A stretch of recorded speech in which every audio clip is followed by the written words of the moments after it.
Você está no Pode Ler e Escrever, o podcast literário. Por aqui, conversamos com escritores, profissionais do livro, produtores de conteúdo e amantes da literatura. Chega mais e aprenda com a gente.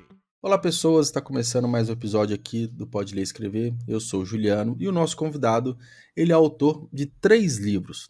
O poeta Toma Polis, que inclusive é o que eu tenho aqui, recebi em antecipado a capa maravilhosa, que ele foi publicado em 2023 pela Patois.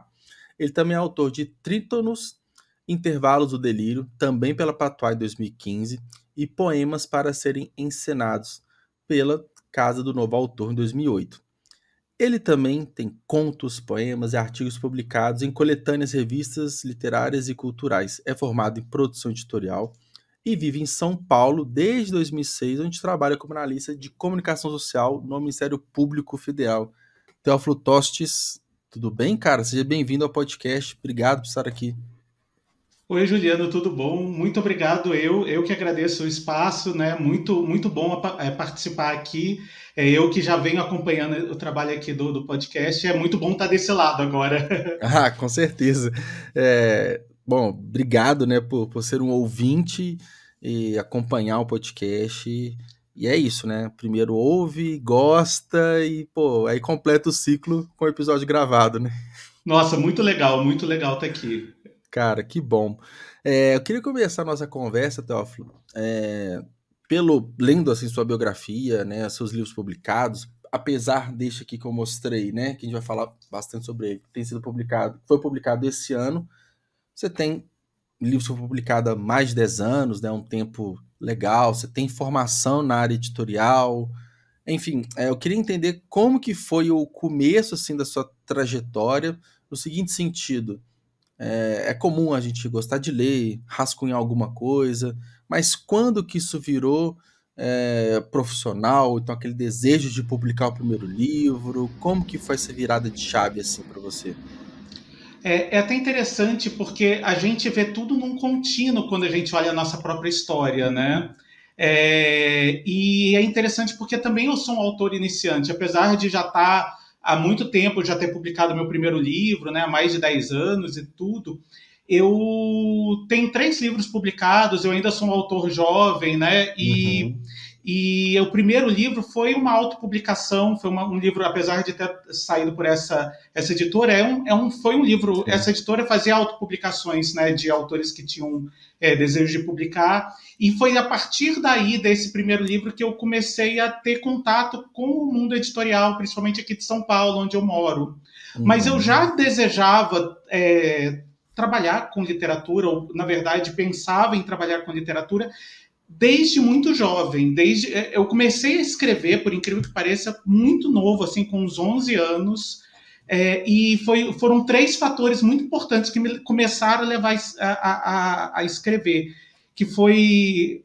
O primeiro foi o fato de eu ter descoberto o prazer pela leitura através do óculos, porque até os 10 para 11 anos de idade eu não usava óculos, e o meu primeiro óculos foi com 4 graus de miopia, então eu não lia, eu odiava ler não. Eu só não gostava de ler porque era muito difícil, né? E aí eu lembro que... Curioso, cara, que curioso. Então você passou a ler mesmo, assim, a não ter repulsa da leitura, porque você passou a enxergar as letras, né? As palavras. Total. Tanto que eu era bom em matemática antes disso, assim, e eu aprendia tudo de ouvido, assim, eu lembro de aprender a dividir, multiplicar e tal, eu era um bom aluno, então ninguém percebia que eu era míope.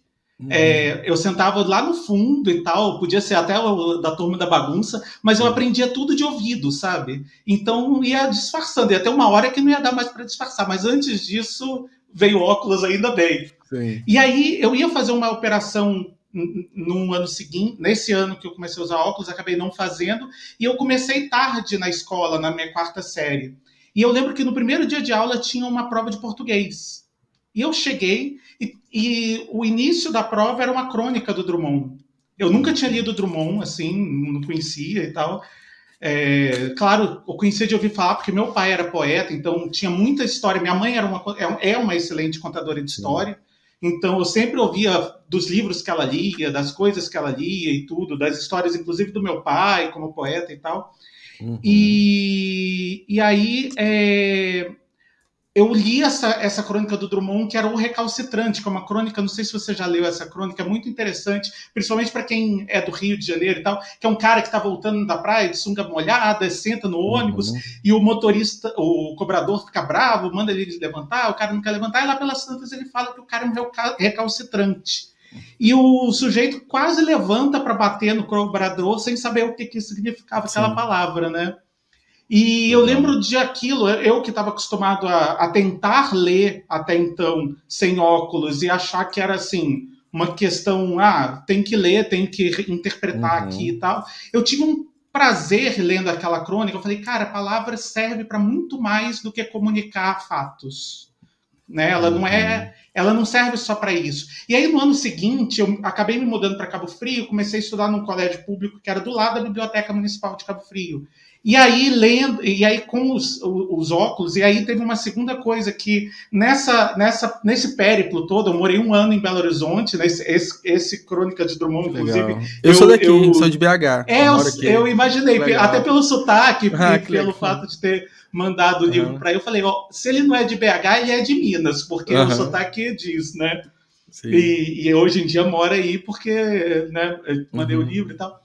E aí eu estudava num colégio na Savassi, eu nem sabia, eu descobri isso depois da segunda vez que eu morei em Belo Horizonte, e aí depois vim para Cabo Frio. E aí os livros da minha mãe, da época que a gente morava no Rio, chegaram também, chegaram alguns poemas do meu pai, que tinha já morrido uns anos antes e tal.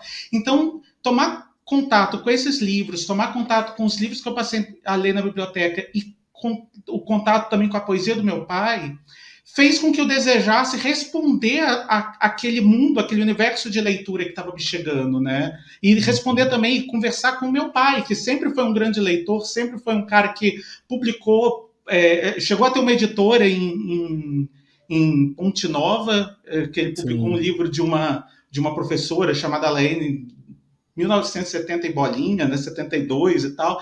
Então, assim, todo esse universo que eu ouvia dizer, eu falei, cara, eu quero seguir isso, eu quero ser escritor, eu quero ser poeta. E aí, desde então, eu comecei a escrever e rapidamente eu comecei a imaginar mesmo o caminho da publicação como um caminho possível, né? E aí, quando eu estava no 2º grau, me chegou um livro que eu não sei se era do meu pai, ou eu não sei se eu comprei num sebo, se me chegou no sebo, eu não sei. Era um livro sobre marketing cultural dos anos 80, assim.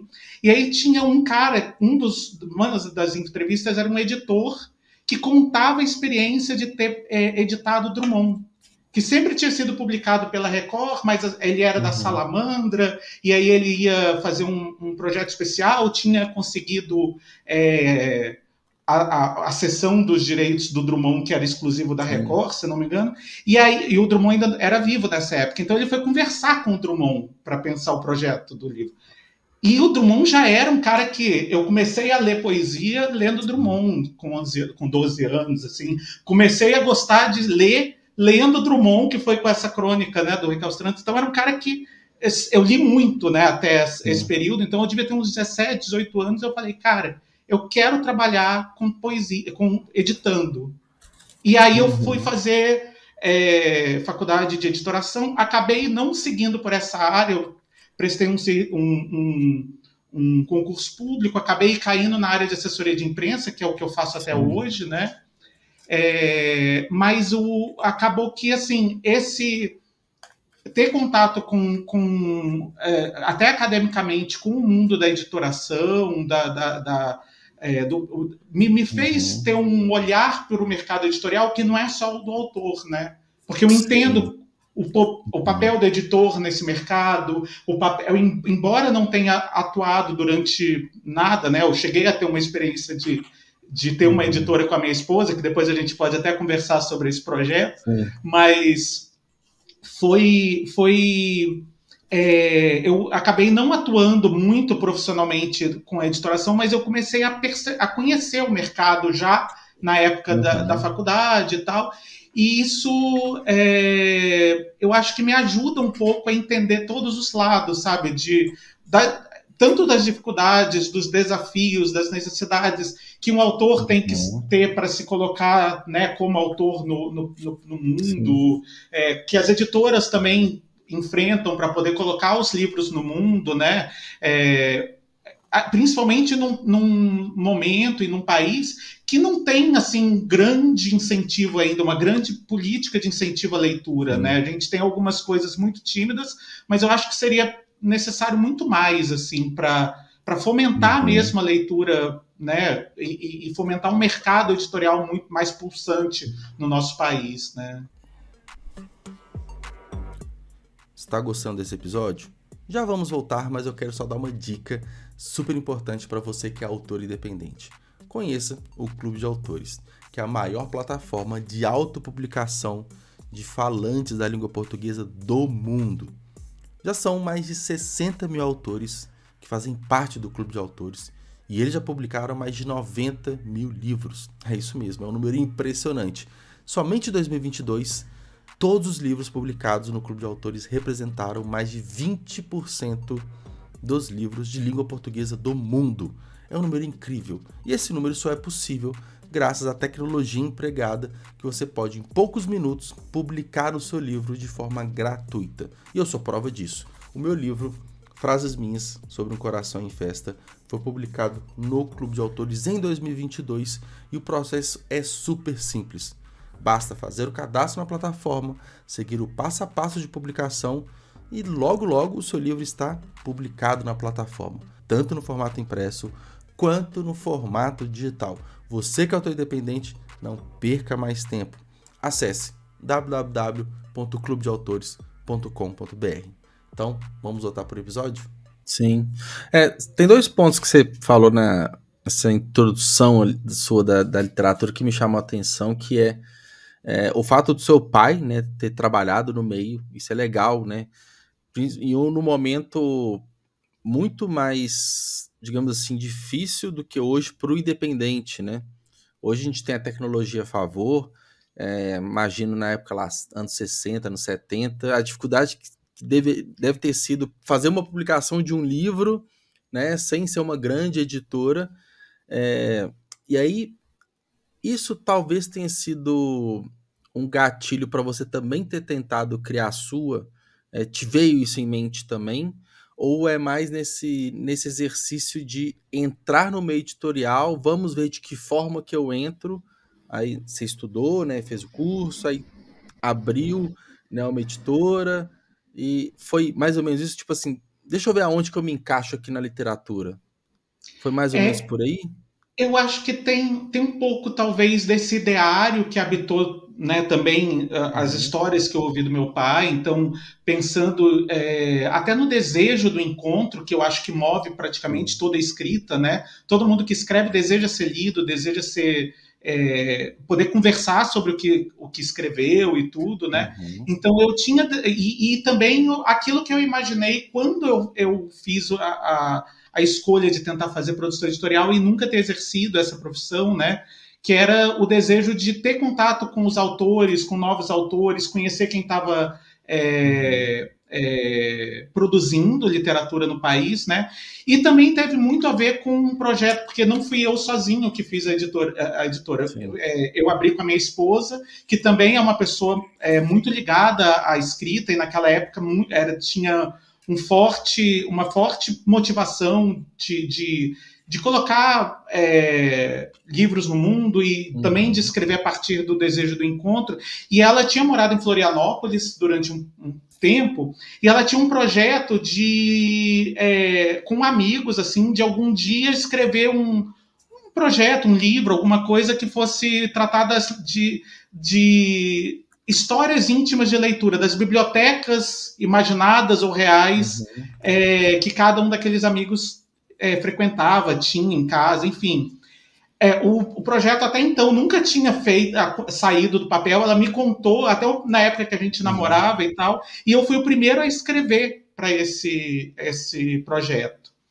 E aí depois a gente se casou e um pouco depois a gente falou, nossa, a gente podia abrir a nossa editora para fazer esse livro e fazer desse livro um catálogo de autores, né? Sim. Então a gente fez isso, a gente abriu uma editora e tem toda a burocracia, né? Pagar contador, entender um monte de coisa. nesse processo. E ela teve que fazer isso muito, muito mais à frente do que eu, porque eu, como servidor público, eu poderia ser sócio da editora, mas eu não poderia trabalhar para a editora, né? Sim, porque tem essa restrição. Eu posso ser sócio, mas eu não posso ser um sócio colaborador com empresas, né?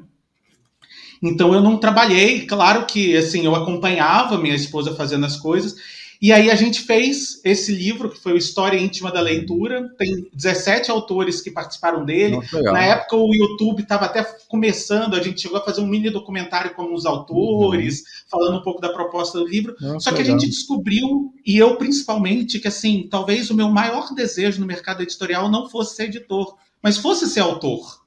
Porque eu sempre escrevi, eu escrevi antes de desejar ser autor, ser editor, né?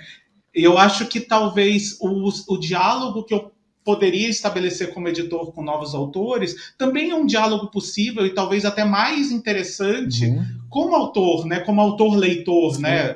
Ser criticado, ser lido por outros escritores, né? E isso é um presente que acaba que você tentando se colocar como um autor no mundo, acaba se permitindo essa troca, esse diálogo, né?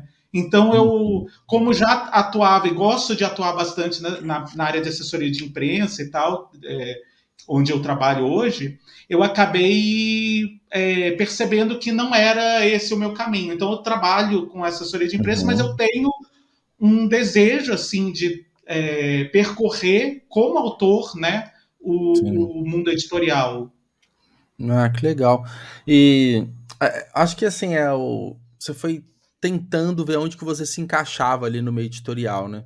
E você teve as experiências que acho que são super válidas para você ter a certeza, ou quase isso, de o meu lugar é, de repente, escrevendo, né? Que é o sentir mais prazer, ter mais vontade, enfim. E o que você pode atuar de fato, né? Porque tem a restrição do serviço público. E aí um pouquinho também sobre a sua formação, é um curso, é uma graduação, é um curso de extensão, uma pós, o que é e o que você aprende no curso, assim, para quem que é, vamos colocar assim. É um curso, na verdade é um curso de graduação dentro das habilitações de comunicação social. Então, tem muitas matérias que a gente tem em comum, por exemplo, com publicidade, outras com jornalismo, né? Na época que eu fiz, só tinham 3 faculdades que ofereciam essa graduação. E depois, quando eu estava me formando, já tinha mais 5, tem até a quarta ou quinta foi aí em Belo Horizonte, inclusive. Legal. Ela era bem focada no mercado editorial, então, ou com preparação e revisão de originais, ou na própria parte da diagramação e preparação dos arquivos, né, para o mercado editorial, mas também é um curso que passeia por outros lugares, né? A gente tem, por exemplo, um pouco de aula de assessoria de imprensa, porque pensando legal. Que a gente poderia atuar como assessor de imprensa numa não só a preparação, né, do livro, mas algumas atividades estão em volta ali, né? Estão em volta do livro, E outras coisas que acabam sendo até de uma profissão coringa de comunicação, né? Porque a gente tem muitas aulas sobre parte gráfica e preparação de material gráfico e tal, que também tem muito a ver com o mercado editorial, mas que pode acabar indo para outras áreas, né? E aí é para quem quer ou trabalhar como editor, ou criar a própria editora, ou ser um freelancer de alguma atividade ali, uma revisão, uma preparação de livro. Ah, que legal. Isso dá uma bagagem boa, né, para quem quer trabalhar de fato, né, com a literatura nesse aspecto, né, não como total. Escritor. Eu vejo até que os principais aberturas do mercado editorial para atuação vêm ou de pessoas dessa formação ou formações semelhantes, como jornalismo e tal, que acabam indo para ali, ou os profissionais de letras também, que atuam muito, né, no mercado editorial, com preparação e revisão de originais, principalmente, né? A parte gráfica não, mas a parte toda essa parte, né, miolo, né? de trabalhar o texto, né, para publicação, também passa por profissionais de letras, né? Acho que e é interessante quanto mais cursos, oportunidades a gente tem, porque eu falo assim muito. Acho que a gente é uma geração parecida, né? A gente pegar aí, eu me formei na escola em 2005, ainda, pô, se a gente for pegar ali jornalismo, né, na área de humanas ali, não tinha talvez tantas vertentes para expandir a partir da comunicação também, ou o profissional de letras é para dar aula, basicamente para dar aula. Então, hoje a gente tem uma expansão talvez muito maior, né, das opções de trabalho. A gente vê tanto, um monte de profissional aí, freelancer, na parte de preparação, revisão de texto, capista, ilustrador, pessoas com N habilidades, assim, que pelo menos para mim, em época, era muito pouco difundido até, sabe? Quando você fala livro, né, tem aula de literatura, aquela coisa bem mais burocrática, assim, né? É legal a gente ver essas possibilidades, assim, né? Cada vez mais curso, e de repente a gente tá tendo uma questão que ajuda talvez no fomento, né, da literatura, literatura independente, mais pessoas escrevendo, mais pessoas lendo, porque se tem mais profissionais no mercado, tem mais demanda também, né? Então acho que ajuda nesse ponto, né? Interessante. Nossa, total. E eu acho que a internet também muda um pouco essas relações, né? Porque certeza. criam novas plataformas até, novas formas de divulgação, né? Por exemplo, estamos aqui no YouTube, né? Sim, é uma plataforma que, sei lá, você estava falando que você se formou no colégio em 2005, né? Foi, ensino médio. Eu sou, então, um pouco mais velho que você. Em 2005 eu já estava entrando no MPF, eu já estava formado, né?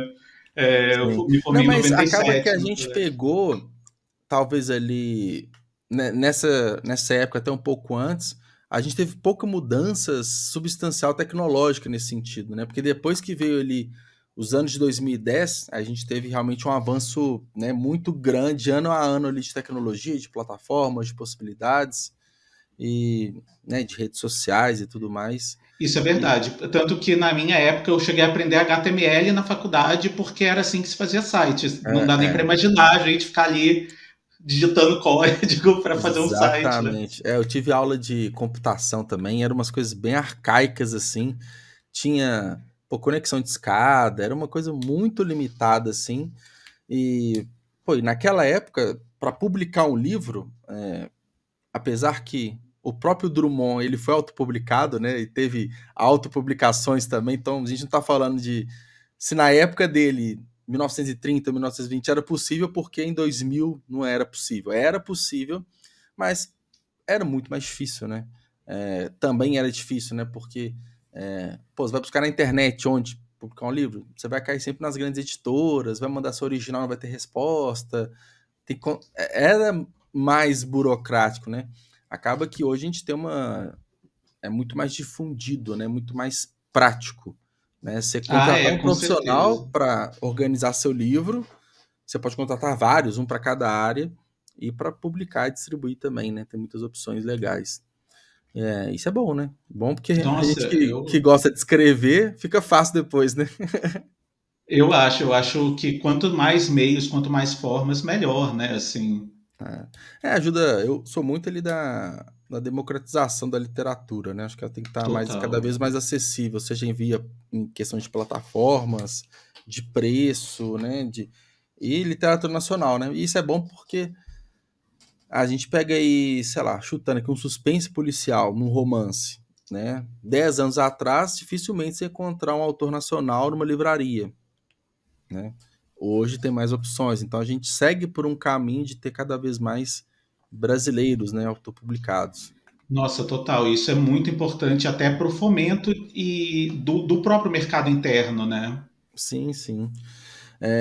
Bom, Teófilo, vamos falar agora um pouco dos seus livros, né? Começando com o lançamento mais recente. A câmera tá até embaçando aqui, ó. O Poeta Toma a Polis, mas vou colocar aqui mais perto de mim. De cara, assim, sem abrir o livro, eu já fico impressionado com o projeto gráfico. Achei bem bonito, assim. Conta um pouco pra gente sobre a história dele, do livro, É um livro, né, de poesias. Fala tudo assim pra gente. Bom, é interessante que esse livro ele meio que se impôs para mim.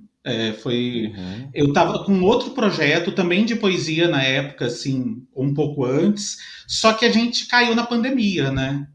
E a pandemia ela trouxe assim eu acho que um trauma coletivo para a gente muito forte, porque eu acho que a gente nunca viveu uma tragédia no nosso país parecida, né, em termos de doença, né? Talvez outras tragédias, a própria colonização foi uma tragédia do ponto de vista dos povos originários, né? Mas, assim, uma tragédia de saúde pública dessa forma a gente nunca tinha vivido, né? A gente não viveu uma peste moderna, assim. Exatamente. A própria gripe espanhola, que foi um susto, mas não teve o tamanho, principalmente aqui no país, que teve em outros lugares, né? E a gente viveu períodos difíceis também na política, né? Nesses últimos anos. Você foi bem bonzinho falando que foi difícil, né? Foi muito. Para não polemizar muito, né? É o inegável, todas as partes vão concordar. Quase isso. Não, mas assim, períodos terríveis. É uma assim. tragédia quase que igual, né? Uma de saúde pública, o outro de forma proposital, né? Vamos colocar assim. Né? Eu acho que a combinação desses dois fatores foi muito terrível, assim, pro país, né? Porque uma pandemia desse tamanho já é uma coisa difícil para qualquer lugar, né? O mundo, ainda mais esse mundo hiperconectado, sentiu como um todo, né? Mas países que tiveram políticas que não priorizaram a população, a gente vê as consequências, né? E o nosso país é um país que viveu muito tragicamente essas consequências, infelizmente. E aí, o outro livro que eu estava escrevendo até era um livro que queria falar um pouco sobre corpo, exaltação da liberdade, da vida através do corpo e tal, né? E aí, como falar isso se o seu corpo está preso e você tem medo de sair, que você pode morrer, e vivendo e vendo coisas assim diariamente chocantes, né? Então, eu já estava escrevendo alguns poemas, né, a partir porque, assim, a gente só entrou numa situação como a que a gente entrou porque já existia todo um caldo cultural que permitiu a gente chegar onde chegou em termos políticos, né? Então, eu já vinha observando discursos de ódio sendo cada vez mais fortes. Isso a gente estava vendo, sei lá, no mínimo desde 2013, 2014. Isso está bem claro, bem forte, né? E, obviamente, eu já estava escrevendo sobre isso, mas ainda não de uma forma consciente. Eu acho que quando a gente entra na pandemia e aí, inclusive, o corpo está cerceado, né, pelo medo da morte, e pela iminência, assim, a gente está o tempo todo, se a gente vai lá embaixo pegar uma comida, a gente pensa que a morte está espreitando, né?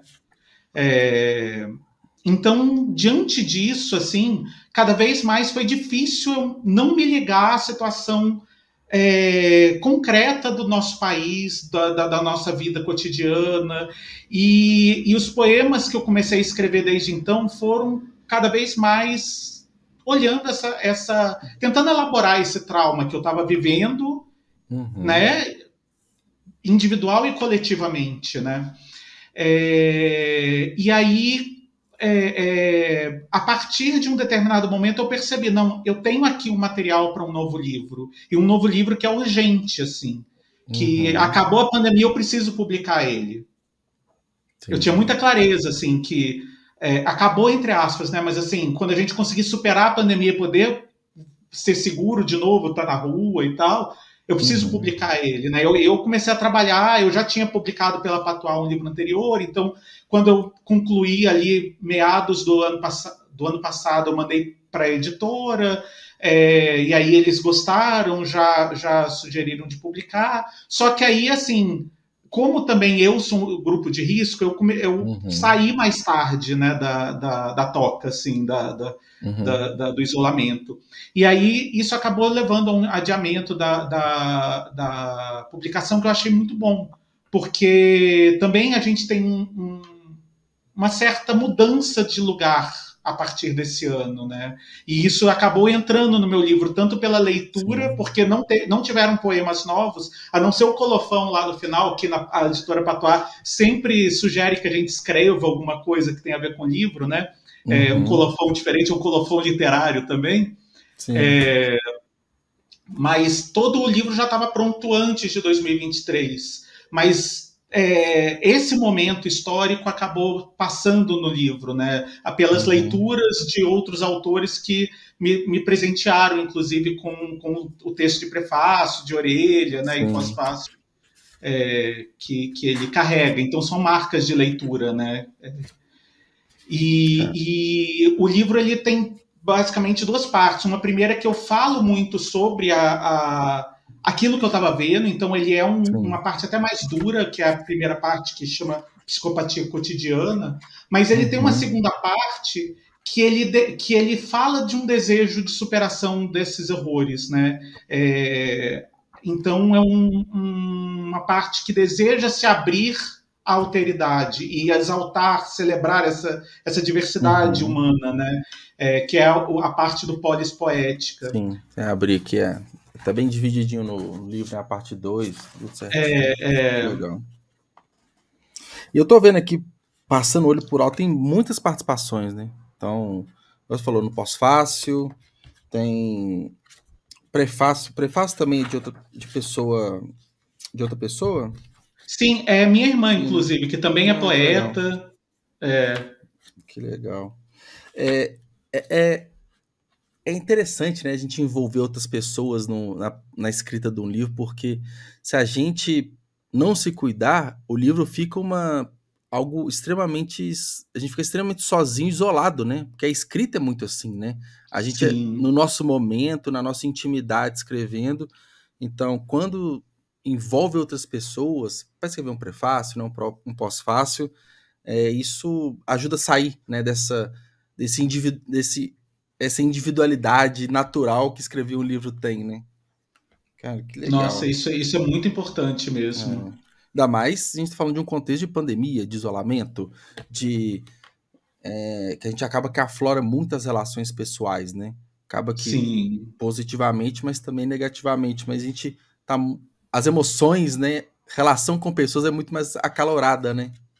Nossa, total. Nossa, é muito forte mesmo, muito difícil, assim, a gente tá distante daquilo também que a gente escreveu, né? Eu tenho uma sorte muito grande, que a minha esposa é minha leitora, mas ela sempre foi, antes da gente namorar, inclusive, ela sempre foi uma leitora muito ativa, assim.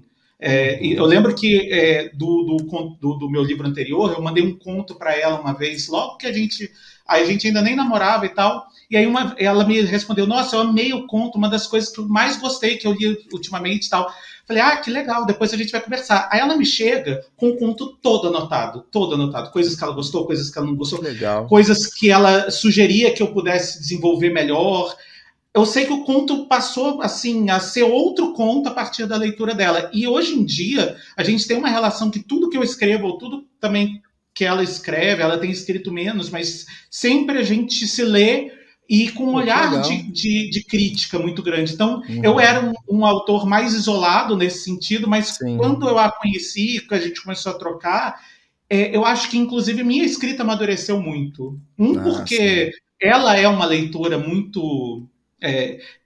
receber uma crítica dessa é sempre um presente, né? Então, um leitor atento, um leitor assim, acurado, que vai trazer o melhor, vai tentar trazer o melhor do seu texto e também explicitar o que o texto está causando nele. Isso é um presente, assim, né? Tem muitos grandes autores, inclusive, que não tem isso, né, às vezes. O que eu acho que é importante é um leitor que te entende, né? Porque um livro, seja uma poesia, um conto, enfim, tem muita personalidade do autor. Então, dependendo da revisão, né, que é feita, pode tirar um pouco dessa essência.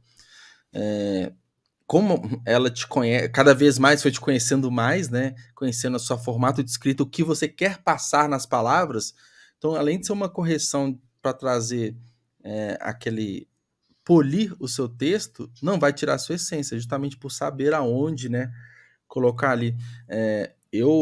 Os meus últimos livros publicados têm sido com o mesmo revisor, porque justamente por esse ponto eu entendi, ele me entende, ele sabe o que eu quero escrever, ele sabe o meu tom de voz ali, e ele vai fazer uma correção respeitando isso, e no final fica um texto extremamente mais maduro, né? Fica mais profissional mesmo, porque Aí eu já fico até mais tranquilo, que eu me preocupo em ser criativo e depois outra pessoa vai organizar isso aí. Então, Ai, que legal! eu tenho gostado bastante assim dessa dinâmica. Eu pego o texto assim, tá todo marcado. Às vezes eu levo mais tempo para corrigir do que para escrever, mas o processo de escrita eu acho ele muito encantador, né? Todas as etapas assim, acho que eu gosto assim bastante. E Teófilo, você comentou de conto, né? Até que você falou da sua esposa, revisou e tudo. Você também escreve outros gêneros, né? Além da poesia. Mas livros são... Os seus 3 livros são de poesia? Não, o segundo não? é de contos. O Trítonos, ele é um livro de contos. Que legal.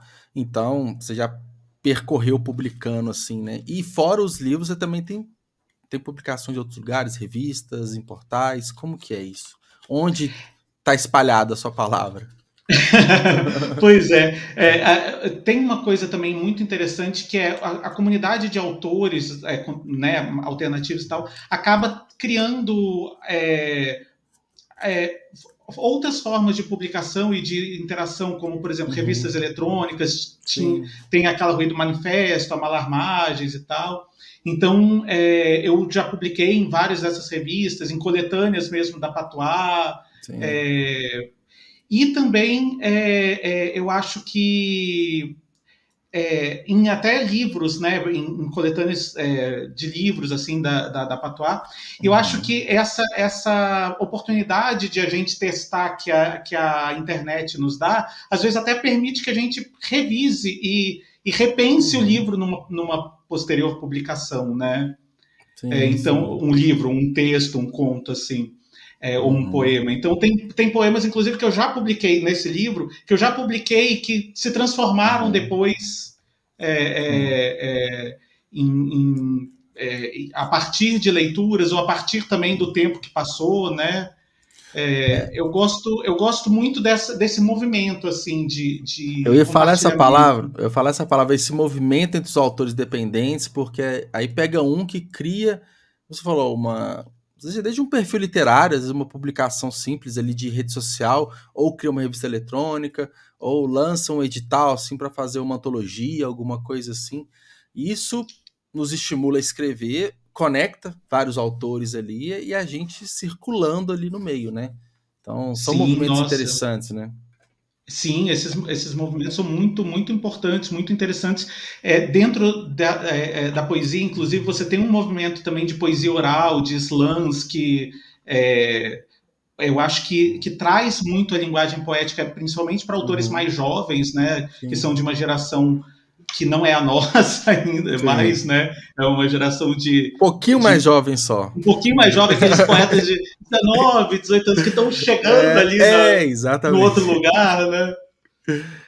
Que legal. E assim, Teófilo, você até falou no começo que você se considera um escritor iniciante, né? Tem ali seus 3 livros publicados e tudo mais. O que você tem de planos, assim, planos e objetivos? Claro, né? A gente está falando de um livro publicado esse ano, ainda vai trabalhar ele todo, vai curtir o livro, né? Eu tenho muito isso. Você lança, você tem que curtir ele, né? Até dar vontade de publicar outro, né?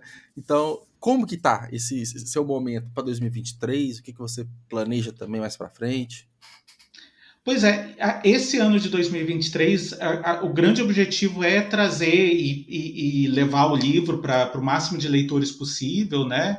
Então, buscar formas de divulgá-lo, de chegar a pessoas que têm interesse em poesia e em poesia política também, né? Que é uma coisa muito específica, né? Então, esse é um plano para agora, assim. Mas, obviamente, eu continuo escrevendo, eu não consigo passar um mês sem escrever, eu faço parte de grupos de escrita, gosto muito de fazer cursos de escrita, porque eu acho que trazer... muitas vezes, quando você está num curso, você está numa oficina e tal, você vai ter ideias que talvez não te passassem se você estivesse sozinho, né? Sim. É uma questão de sempre alguma coisa para aprender, né? Eu vejo que a escrita, por exemplo, hoje eu me considero um escritor melhor do que na época do meu primeiro livro. mas daqui a, sei lá, 5 anos eu vou me achar melhor do que eu sou hoje. É algo que a gente sempre tem margem para melhoria, para maturidade, ou até no ponto, por exemplo, de repente eu quero escrever um roteiro, sei lá, eu quero escrever uma peça. Então, assim, acho que a gente sempre tem margem. E os cursos, né, às vezes é um curso mais curto, é um workshop, uma oficina, sempre tem essa possibilidade de aprender uma coisinha a mais, né? Fora o contato com outras pessoas, né? Nossa, total, total. A gente sempre tem muito que aprender com experiências de outros escritores, de outros autores, de outras pessoas que estão pensando na escrita criativa, né? Inclusive. Uhum. E também eu acho que até o alimento para a nossa imaginação, né? Que vai além só do aprendizado, né? O que pode te mover a escrever? Né? Como que. E aí, muitas vezes, você olha, inclusive, para o seu processo de escrita. De uma forma a poder alimentar ele mais e tal. Eu escrevo muito pelo inusitado, por aquilo que está no dia a dia, do cotidiano, assim. E aí, eu tenho até, por exemplo, uma pasta em que toda notícia que eu acho curiosa e tal, eu mando para essa pasta e falo, isso pode dar um conto. Né? Porque tem muitas histórias assim inusitadas que às vezes fazem com que a gente queira desenvolver aquele personagem, né? Você lê uma notícia pequena, principalmente aquelas notícias bizarras, assim. Sim. Cara, você quer entender o que levou o cara a fazer aquele negócio ali, né? Então, quem é esse personagem? Como que eu posso encontrar a voz desse personagem e tal? Ou outras notícias que nem necessariamente são bizarras, às vezes trágicas e tudo também, né? Então, eu acho que uma oficina muitas vezes te traz esses alimentos também, que talvez fossem mais difíceis ou mais lentos de chegarem até você de outra forma, né? Porque a gente sempre tem que estar estimulando e trabalhando o nosso criativo, né? Sim. Isso é essencial. E você falou um ponto que eu me identifico bastante, que é às vezes é uma notícia, é um tweet, é um filme, é uma cena que a gente vê na rua, tudo é desculpa, entre aspas, para escrever algo, né? Sempre vira, opa, isso aqui eu acho que dá um conto, isso aqui eu acho que dá para fazer alguma coisinha com isso aqui, né? Então, quanto mais a gente se estimular para isso, mais a gente vai escrever, né? Mais a gente vai ter pelo menos a vontade de escrever, né? De colocar isso no papel. Isso são exercícios, né? Quanto mais a gente se exercita, na hora de ir para valer mesmo, tende ao texto ficar melhor e mais fluido, né? Nossa, com certeza, com certeza. E aí também tem uma coisa quanto mais você escreve, mais você também abre a sua caixa de ferramentas e vê o que você pode fazer com a linguagem, né? Exatamente. Até onde você consegue ir. E a questão dos desafios, né? Assim, vou escrever aqui, será que eu consigo, né? Eu falo por mim. Eu adoro ler um suspense policial. Tem vários plots, twists e tal, mas hoje eu não consigo, eu não me vejo escrevendo. Para mim é muito para mim, assim. Não, foge um pouco do... Mas, quem sabe um dia fica nessa expectativa, igual poesias mesmo. Eu até publiquei um livro de poesias, foi ano passado, eram anotações, rascunhos que eu fazia na pandemia, frases curtas mesmo, do tipo, cara, insights e frases bem curtinhas assim, eu nem ia publicar. Aí 3 anos depois, falar, tem 120 e tantas anotações aqui, deixa eu organizar para ver. Aí deu um livro assim, sabe? Mas é aquela coisa, eu tenho uma vontade de me exercitar mais na parte de poesia mesmo. Estudar todos os estilos, né? Métrica, enfim. Mas acho que é isso, a gente sempre ter um objetivo na frente, né? E a gente gosta de escrever, né? A gente vai sempre buscar mais, né? Nossa, total, total.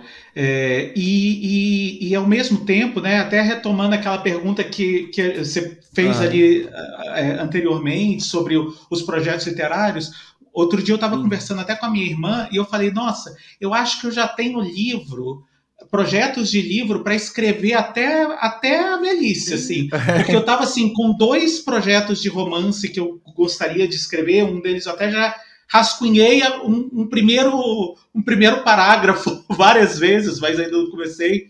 Eu tenho 2 projetos de livros de conto, outros 3 projetos de livro de poema e tal. aliás, na época, né, porque um deles acabou de ser publicado esse ano, Uhum.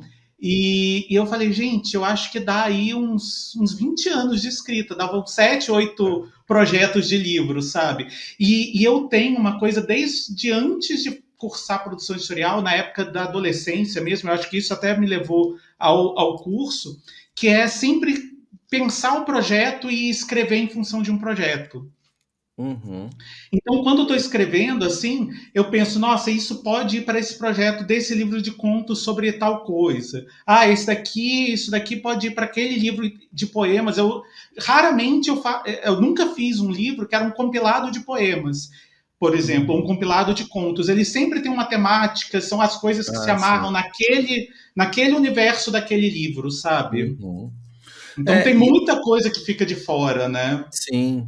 Eu acho que pensar em projeto é legal porque dá uma cara de algo maior e algo já idealizado. Não tem o risco de você fugir, de você sair, de ficar confuso, algo assim, né? Eu tô muito num plano de...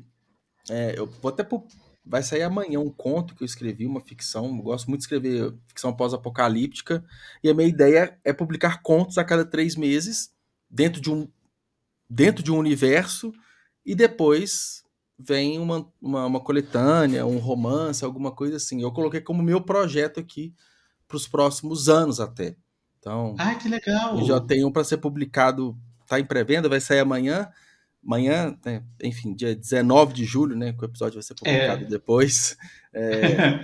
Mas já estou com 2, 3 escritos, já no processo de revisão. Então, acho que quando a gente pensa em projeto, a gente engrandece só o texto ali, né? Então a gente coloca... Tem várias questões que é muito interna do escritor, né? Que é só, de repente só a gente sabe como que é isso, né? Mas é bem representativo e talvez ajude a gente se mover, fazer acontecer, a gente valorizar mesmo a nossa escrita, né? Eu penso muito assim dessa forma, sabe? Nossa, faz todo sentido. Assim, eu acho que realmente ele ajuda a dar um norte para o que a gente está fazendo, né? Ajuda a dar um E significado, vamos colocar assim. total. Ele ajuda a dar um significado, a dar uma amarra que seja mais coerente do que se a gente tivesse perdido sem saber exatamente o que fazer com aquilo, né? Eu penso por aí também. Bom, Teófilo, a gente chegando aqui no finalzinho, né, uns quase 50 minutos aqui de conversa, vamos para o momento merchan, né, porque eu mostrei várias vezes aqui seu livro, eu tive o privilégio de recebê-lo aqui em casa até antes do episódio, mas e para quem quiser também ter uma cópia, não só desse, mas dos outros, como que as pessoas encontram, como que as pessoas te encontram também, se quiser trocar uma ideia, fala aqui para a gente dos contatos. Ah, maravilha. Tanto esse meu livro mais recente, O Poeta Tomapolis, quanto o Trítonos, que é o meu livro de contos, ele está à venda no site da editora Patois. Uhum. Então o leitor pode encontrar lá, ou na livraria Patuscada, que é a livraria sede da editora. Sim. Também, a livraria da editora funciona como um espaço cultural, um espaço até de lançamento de outras editoras e tudo, mas o meu livro também está lá. E o meu primeiro livro não tem mais, então tem que entrar em contato comigo mesmo, assim, que eu ainda tenho, foi autopublicação, né? E aí as pessoas... com você, né? Eu tenho comigo. E aí as pessoas podem também entrar em contato comigo pelo meu Twitter, né? Teófilo Tostes, ou Facebook, que também é a mesma coisa, assim, Teófilo Tostes, né? E eu tenho um prazer enorme de poder dialogar com pessoas que tenham interesse de escrita, que eventualmente têm interesse em me ler, ou conversar sobre literatura, enfim. É sempre uma alegria muito grande poder trocar tanto com leitores, com escritores, né? Maravilha. Bom, Teófilo, obrigado. Agradeço a conversa, adorei o papo, foi bom. Adorei conhecer você, seus livros. Espero que você tenha gostado também. E é isso, cara. Obrigado.